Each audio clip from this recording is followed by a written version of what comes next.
Hi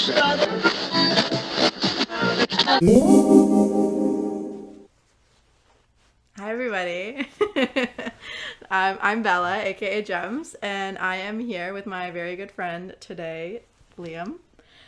Today we're going to be talking about subcultures. What are they? Why do they exist?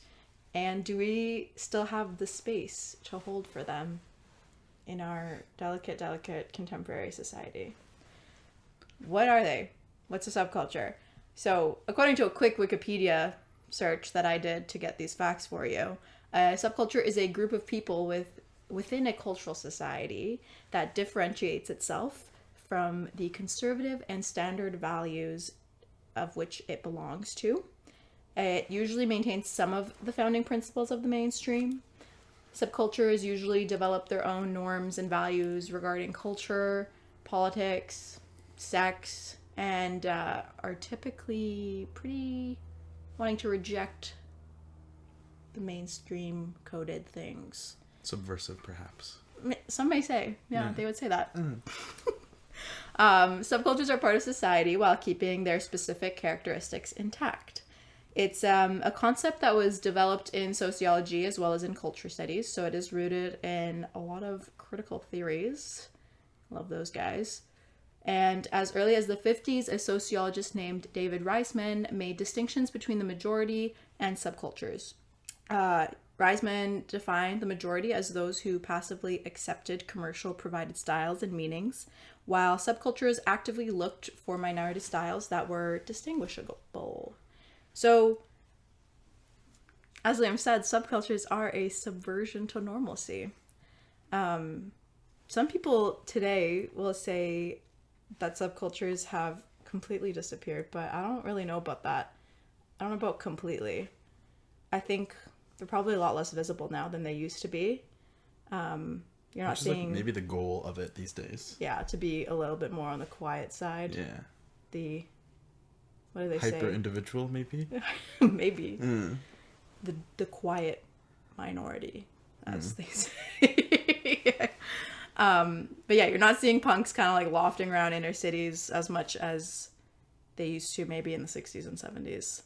Definitely not any with big hair. Yeah, I wish. I miss want to those see guys, that. Yeah. But I know punks and people that would self-identify as punks, and I feel like they would say that they're still super active, and I would say that their scene is still pretty active. Do you think hipsters are a subculture? Yes, I think more so they were. Yeah. I mean, there's roots of hipsterism that date back to the 40s. But, like, I don't really know what their ideology would be. It's like fedoras or something. Fedoras and vests. Fedoras and vests. Flannel shirts. Yeah. Around the waist only, though. Never for warm keeping. But for real, I do think hipsterism is like a DIY culture. It's kind of about upcycling, and they do avoid the mainstream almost like it's the plague, and sometimes a little too seriously in my opinion. But I do think subculture still exists, just in a different way. It's also like, I think subculture is like disseminated from the internet now too. Yeah. Which I think kind of complicates the idea of it, because of it being kind of anti the mainstream when it's being like pushed into mainstream. Exactly. When like everything is being pushed into mainstream all the time. Yeah. Always. Can't escape it. But yeah, I think they exist just in a lot less defined, clean cut ways that maybe we'd seen in the past. In the past, like, you'd see a punk and be like, oh yeah, that's a punk. That's a punk. Yeah. I feel like now, like, they just look like sometimes normal guys with patches on. And then also sometimes people who look super hardcore punk are actually not at all. Are fucking weirdos. Yeah. It's like, do you listen to... No. It's Are you a leftist? It's no. an aesthetic vibe, which is crazy. Okay. That's nice. But there is like a train of thought that believes that subcultures are completely dead. And instead we're just kind of resurfacing old cultures for the sake of nostalgia and kind of longing for elements of the past. I think this taps into a desire for authenticity that a lot of people kind of crave. And I feel like a lot of younger people do want to reject the mainstream and like mass-produced culture of today. I feel like a lot of it is kind of boring. I mean, I don't know when the last time you listened to the radio was, but it was last night for me. Fair. When we were driving back into town, and it really does all kind of sound the same. Radio music? Yeah. Oh, yeah. Yeah, it's like really, pop? Yeah. Yeah. Pop. Sucks. Love pop. I do too, but... If it's good. Yeah. But a lot of it's not the that subcultural pop. Again, yeah. The mainstream pop is nah. Yeah. Continues the argument. But I do think youth culture in today's day and age has difficulties with creating something that's their own. So, like, I don't, like, what's the closest thing that we have right now that is subcultural? Like, core. Something core. Yeah. Or Clean eras. girls or eras. Yeah. Cottage core. Grunge fairy core. And e-girls and shit. E-boys, yeah. Love those guys. But are they worthy of that term? Subculture? No, because I think, again, with TikTok, it's like... The idea of subculture is that it's quiet and it's underground, but TikTok makes it widespread. They're like, and also, look at me. They also move on quickly. Am punk core. Exactly. It's not an identity, it's an aesthetic, and then the identity is lost, which is like kind of the whole point of a subculture. Yeah. It's about like community and like about politic. like identifying and identifying like others who are like-minded to you that also like associate with the same values and aesthetics, when now it's kind of just the political and like ideological ideas are lost and it just becomes this like visual lexicon. Yeah.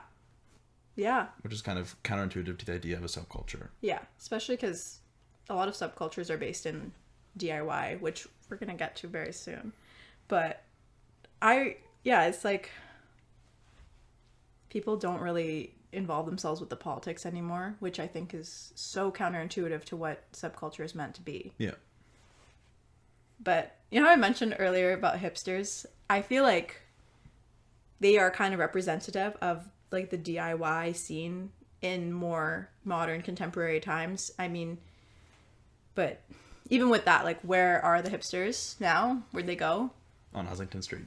Yeah, they're 35 and with child and Eating only at go out. fancy restaurants once a month. Yeah. They're living their normcore lives. And we can't do anything about it. And I know I keep coming back to punks, and they're not the only subculture out there, I promise. Just Google subculture and there'll be more of them, I promise. But the whole DIY thing kind of traces back to them in a lot of ways. I think they really exemplify the concept. I mean, they didn't make it up, but like everything about that subculture is based in DIY and making something out of nothing. And I think they were just committed to being counterist. Yeah. Which I think like a lot of subcultures also tried and did succeed at to certain extents, but I feel like the idea of the punk movement was like the ultimate like DIY and like subcultural movement because they just rejected everything. I think being like DIY also has a lot to do with like being anti-consumerist and anti-capitalist. Yeah. You're trying to make do with not buying more shit.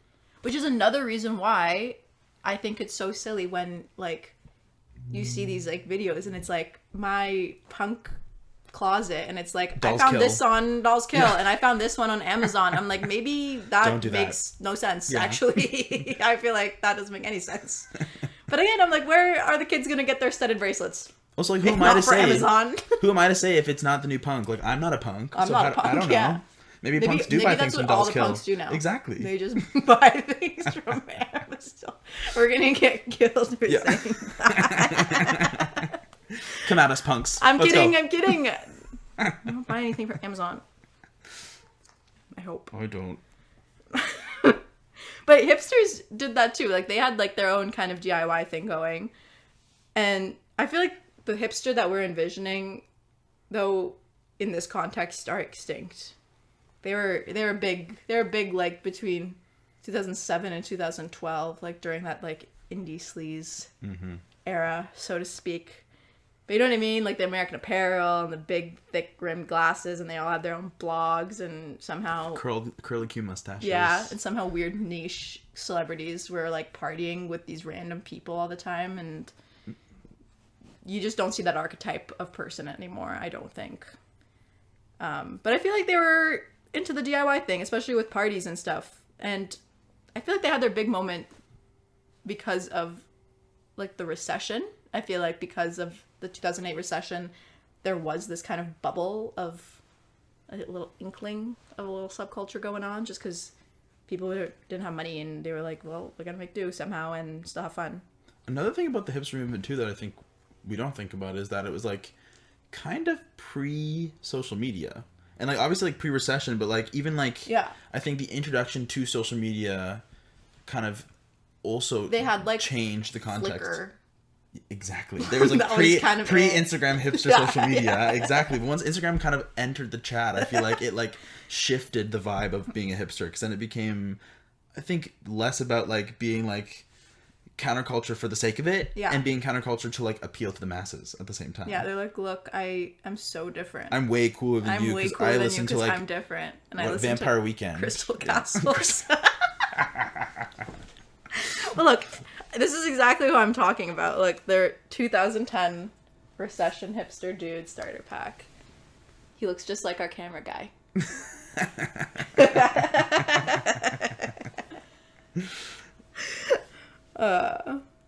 But do you think there is room for subculture to emerge right now? I think there's space. I think there's a lot of space for it. I think the idea of subculture, I think, has shifted, and like the definition maybe has shifted. And so I think it's about like fostering community in spaces that are less available to the masses, I think. And it's less about like finding, I think with the punks again, as an example, are like you could tell who a punk is by the way they appear, by the way they dress, by the way they act, by the way they like move throughout the world. But I feel like now the idea of subculture is more about like belief based. Like there's like a subculture of like, I don't know belief, but like the ideas and like the like principle. Exactly. As opposed to like visual subculture. It's like, and I mean, I know that I would like to believe that there's room for subculture, just because there is kind of a reemergence of the DIY party scene in Toronto again with nightlife, and you know, it's like kind of niche and queer. I love it like that, but I think it is kind of developing again, just maybe with space for maybe some more people that have been left out. I'm not sure, but... And also the idea of like, it's harder to recognize from a visual standpoint a specific type of person who would go to those things. Because it's more like widespread. Yeah, it's more widespread. The aesthetic varies. Yes. If we're going from like a visual perspective. Yeah. Yeah, it's harder to like pin down in that sense, but like... I think people's goals within these spaces and within these like communities are the same, and it's about like uplifting people and having a good time and like safe spaces, which like continues that trend of like creating subculture. But yeah, with that said though, I feel like it's kind of tricky to foster in a subculture that is as community based maybe as they used to be, just because I feel like everyone has such a striking individuality complex nowadays, and it's only exasperated by social media and TikTok. Like everyone's presence on social media and like the grid, and what does your grid look like on Instagram, and does it look cool enough, and like are you do you have photos of yourself, but do you have photos of other people, and like, oh look, does it look cool enough, like, you know, it's like, I don't know. Like that's kind of something that I grapple with. Yeah. And I mean, I also have an individuality complex. It's not like I'm not trying to sit myself out of the conversation. That's hard to avoid in today's society. I feel like, again, with social media and the idea of like posting and having like an online presence and persona, it's easy to get swept up in hyper individualism, which I feel like isn't a bad thing if you're able to separate your like everyday life and your own self from that persona or like that space. Yeah. And I think that's kind of where, again, this idea of like subcultural community kind of comes to a stopping point, is because people have this like hyper individualistic like main character energy, and it stops people from being able to like fully connect or like be authentic. Yeah. Yeah. I think authenticity is kind of the biggest thing that we kind of trip on nowadays. Like, I feel like everyone's always putting on a show. Which I feel like the punks and the hipsters were like, that was it. They were authentically themselves, Yeah. whether people gave them shit for it or not. Yeah. It was and like people that gave them was, so much shit. Like, people especially the gave them hipsters, shit. yeah. But they were like, they stuck to their guns, and look at them now. They're like legends of past days, you know. Like, I wish I'd been a hipster. Yeah. I tried my best at 14 years old to be as But, hipstery as you I know, could, but it wasn't happening. It wasn't happening. I was confined by the shackles of no money and being underage. But I feel like all of that considered, even outside of that, I feel like what's kind of tricky to deal with right now is just the insane speed of the trend cycle at the moment. I feel like there's something new trending every day, and it's literally never even anything new. It's just something that's been repackaged in a way that maybe you haven't heard of. It's like clickbait, you know? It's like, it goes back to the core argument too. It's like, I'm in my Y2K core era, and it's like...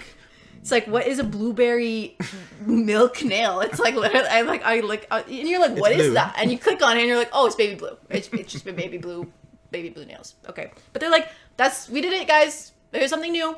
Pack it up. Same with like... Tomato Girl or whatever. Tomato Girl. Yeah. Or there was one, it was like, espresso martini makeup or something. Oh yeah, it's like, just brown. It's just like a smoky eye and bronzer. It's so unique and quirky. No one's ever done this before. But I don't know. I feel like there has to be room for something. And I feel like slowly maybe we're coming towards that. I feel like I have a lot of younger people that have grappled with so much like existential thought that, and like, you know, the world is in a not so hot place. I don't know if you guys know that. Or maybe a very hot place. It's very, too hot. It's too hot. Too hot in here. And I think because of that, we're gonna see room for more authenticity from people, because people, like, humans naturally want to connect. You know, like, that's part of our nature, is to want to create community. Yeah. And I think maybe sometimes when we're scared and need to find people that are like-minded like us is when obviously that would happen. I don't think there's a good answer to the question of like whether there's space for subcultures or not. I think it depends on who you ask. There also is an argument to say that maybe subcultures becoming main culture, like mainstream culture and subcultures are kind of like crashing into one.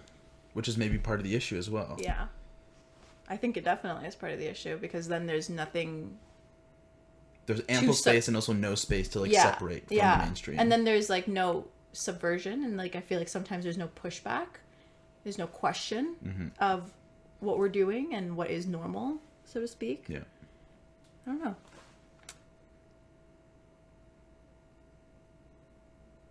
But hopefully there is actually space to explore the potential for genuine cultural shift, and like hopefully one that is a little bit more all-encompassing than they have been in the past, and a little bit more filled with let's love. Go. Yeah.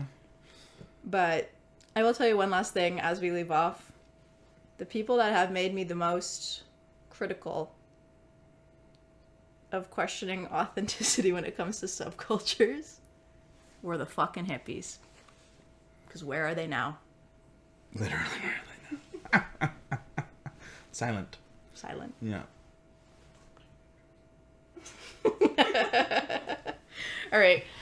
Thanks, guys, for listening to our ramblings. I hope you enjoyed that, and I hope you had some of your own thoughts, because if you didn't, why are we even here? Bye. Like and subscribe. Like and subscribe. We slayed that. You really did. That was weird.